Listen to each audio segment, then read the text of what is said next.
Bonjour Simon, j'espère que tu vas bien. Nous sommes donc le jeudi 30 janvier, il est actuellement 5h12 de l'après-midi et j'ai trouvé un article, bon c'est le Daily Mail, mais bon je sais que tu n'aimes pas.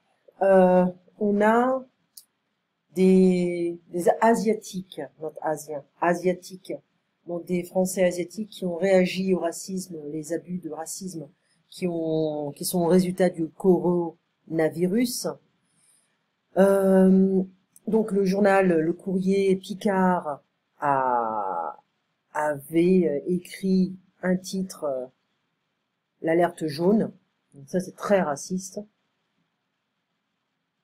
New Yellow Peril. Ah, la publication a donné des excuses.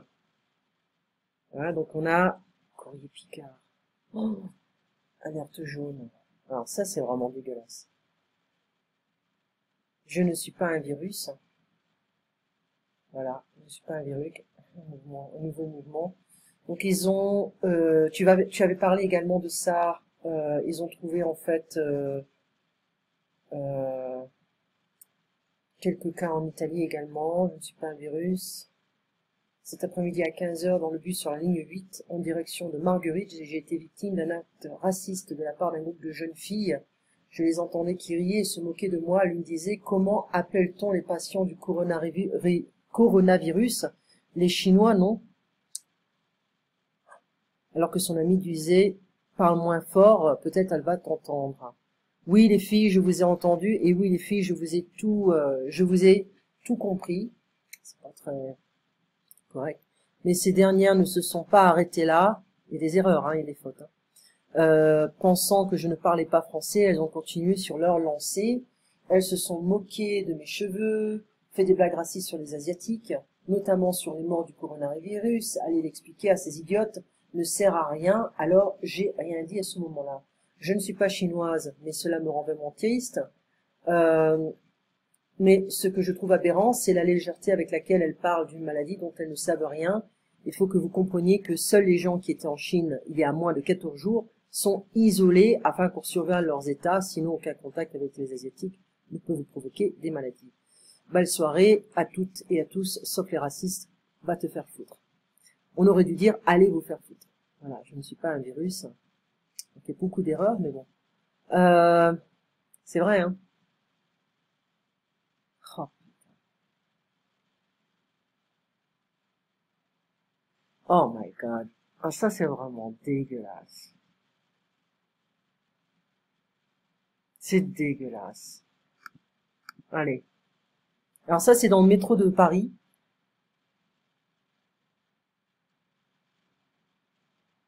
Allez, on va voir si ça marche. Peut-être pas à Paris, on sait pas. On sait pas où c'est.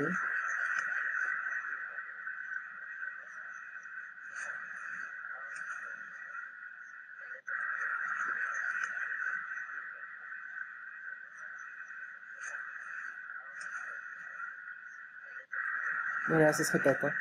Voilà, donc dégueulasse. Voilà, c'est dégueulasse. Je pensais que les Français étaient un petit peu plus, enfin pas tous les Français, mais certains Français sont stupides, hein, faut le dire. Voilà. Donc c'est quoi déjà le journal? Courrier Picard. Voilà, alors je vais essayer de trouver ce truc, ce torchon, cette merde, voilà, parce qu'il n'y a pas d'autre mot. Je ne pensais pas que les Français étaient capables d'un racisme stupide. Voilà. Moi, je n'ai aucun problème concernant les Chinois. J'ai tous mes étudiants, j'ai beaucoup d'étudiants chinois qui n'ont qui ne s'abaissent pas à ce niveau d'intellectualisme, qui ne s'abaissent pas à ce niveau d'ignorance. Ce n'est pas de la naïveté, c'est vraiment de l'ignorance. Et l'ignorance, eh ben, c'est dangereux. Alors, on revient à un vieil ordinateur, un nouvel ordinateur, d'accord? Chez McDo, c'est McDonald's, McDonald's. Voilà. Alors, le racisme anti-asiatique se propage. On va voir ça tout de suite. Ça s'ouvre, donc Le Monde. Garde ton virus, sale chinoise, avec le coronavirus, le racisme anti-asiatique se propage en France. Alors qu'un 5e cas avéré sur le sol français a été confirmé mercredi, les propos stigmatisants à l'égard des personnes d'origine asiatique ou perçues comme telles connaissent une recrudescence.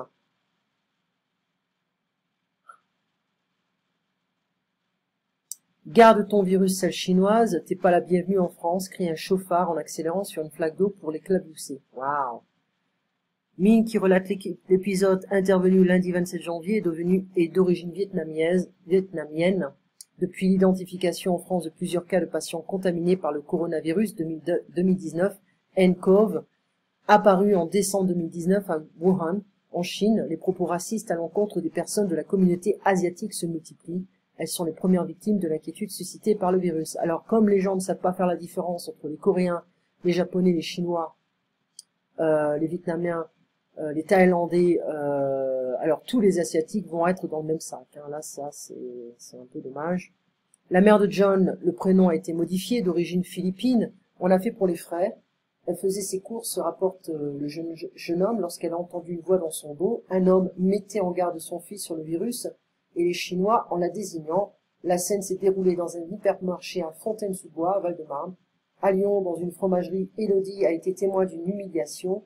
Un couple a refusé d'être servi par une dame d'origine asiatique. Elle s'est mise à pleurer. Voilà.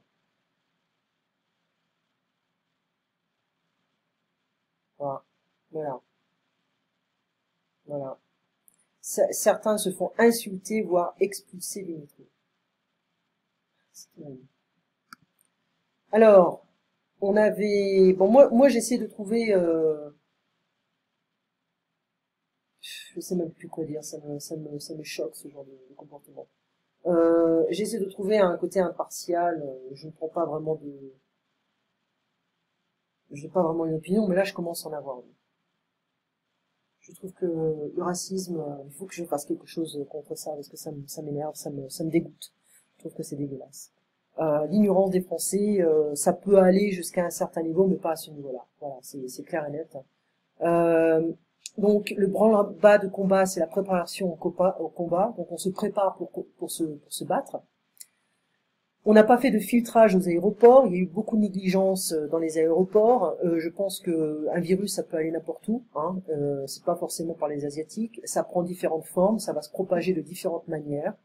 Et voilà, c'est tout. Hein. Il faut faut prendre des cours de biologie. Ça peut prendre plusieurs formes, comme je l'ai dit.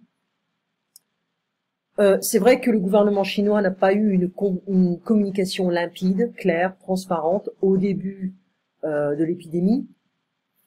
On a maintenant l'Organisation mondiale pour la santé qui s'est réunie pour parler de ça. Ils ont parlé d'épidémie, hein, ils ont officiellement utilisé ce mot. Donc beaucoup d'Asiatiques et beaucoup de Français qui vivent en Chine se sont confinés chez eux, ils regardent des films toute la journée, ils n'ont pas travaillé parce que c'est trop dangereux. Rester à la maison. Hein. Être rapatrié, donc les Français risquent d'être rapatriés, on verra si Emmanuel Macron va dépenser l'argent, parce que c'est un radin, c'est Greedy Mr. Scrooge. La période d'incubation, bah, ça peut durer 2 semaines, 15 jours. Et donc on ne sait pas vraiment quand ça a été déclenché, on ne sait pas d'où ça vient, parce que ce marché des animaux, c'est une excuse, mais c'est pas forcément ça. Le racisme qui vient de là, parce que les gens sont ignorants, encore une fois. Voilà. Et moi, tous mes amis chinois ne mangent pas la viande sauvage qui vient de ces marchés. Voilà. Alors, parmi les voyageurs, parmi, en dehors, outside. Donc, on avait fait également le DELF, la page 132, donc on va y aller tout de suite. Voilà, c'est pas ça. Attends une seconde, où est-ce que je suis? Je suis là. Donc le DELF, la page 132, ça me choque ce genre de choses. Vraiment, ça me choque. Je trouvais que les Français étaient un petit peu plus intelligents que ça. Et là, j'en suis où? 135. Voilà. Alors, on va continuer demain. Le monologue suivi. Voilà, on tire au sort, on choisit, en fait, on a des petits papiers dans une boîte, on tire au sort. Et donc ici, on a les congés illimités, une fausse bonne nouvelle. Pour certaines sociétés, la clé d'une bonne gestion de ces équipes est la confiance. Les employeurs ne surveillent pas leurs salariés car ils considèrent que ce sont des adultes responsables. Ils leur offrent des vacances illimitées. S'ils partent se reposer, c'est qu'ils en ont besoin. Non, ou peut-être on peut être paresseux et qui seront plus performants dans leur travail à leur retour. Avec cette pratique, les salariés peuvent donc prendre autant de congés payés qu'ils le souhaitent, quand ils le souhaitent. Alors, avec les Français, tu vas finir par 11 mois de vacances congés payés et un mois de travail, ça c'est clair. Donc avec cette pratique, les salariés peuvent donc prendre autant de congés payés qu'ils le souhaitent. Quand ils le souhaitent, il leur suffit d'informer le reste de l'équipe pour que les projets continuent d'avancer. Non, il n'y a qu'une seule personne qui va finir par travailler dans l'entreprise. Hein. L'objectif principal est de conserver la motivation de l'équipe.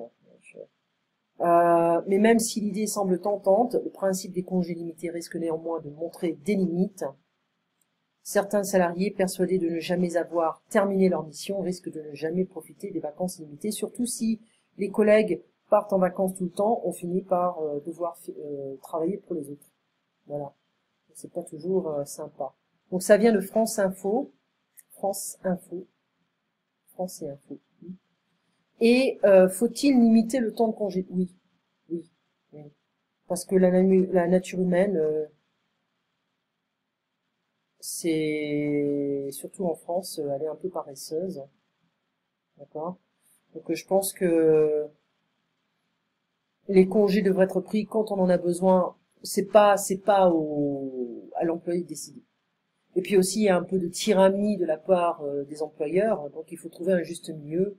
Voilà, donc le médecin peut venir, mais il faut que ce soit un médecin impartial, neutre, pas un médecin de famille.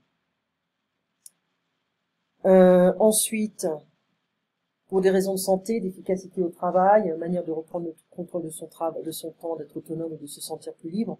Oui, mais ça dépend aussi du travail qu'on fait. Parce que si c'est un travail qui demande beaucoup d'efforts intellectuels, etc., manuels aussi, c'est vrai qu'on a besoin quand même de vacances. En France, on a plein de congés payés, hein, faut pas exagérer non plus. Les conséquences sur le travail, résultats meilleurs, équipe plus solidaire, motivée, certains employés risquent de prendre trop de vacances, oui. Comment mettre ce système en place? Ben, ça va pas être facile. Le risque des excès, nécessité de définir par la loi un nombre minimum et maximum de congés égal pour tous. Certains employeurs pourraient exagérer et demander toujours plus de travail. Ouais. Conclusion, cette nouvelle idée de la distribution des congés ne présente-t-elle pas au final plus d'avantages pour l'entreprise que pour l'employé? Illusion d'être plus libre de son temps, mais en réalité, risque de travailler plus. Donc on avait parlé de travailler à la maison, ça se fait de plus en plus. Là, on va lire ça, on va voir un petit peu le développement. T'as pas de problème à ce niveau-là, t'es un professionnel, donc tu sais comment développer des idées. Mais là, on le fera en français. D'accord? Alors, je reviens à Skype pour voir si on n'a pas oublié quoi que ce soit. Donc, travailler à la maison, ça va devenir de plus en plus commun, hein, sauf s'il y a du travail manuel, mais ça peut être remplacé par l'intelligence artificielle, les robots. Travailler non-stop pendant longtemps, c'est vrai qu'il y a beaucoup de travailleurs qui font ça et qui ont besoin de faire un break. Et donc on finit la page 133 et on revient avec les audios, d'accord? Donc on essaie d'être stratégique, d'accord? Et donc je finis cet enregistrement parce que j'en suis à 14 minutes, 14 minutes. Et on se voit donc demain à 8h, on finit le DELF, on fait les audios, et puis on peut parler un peu de coronavirus, si tu veux, et le racisme qui se propage en France. Allez, passe une bonne après-midi, une bonne soirée et une bonne nuit. À demain.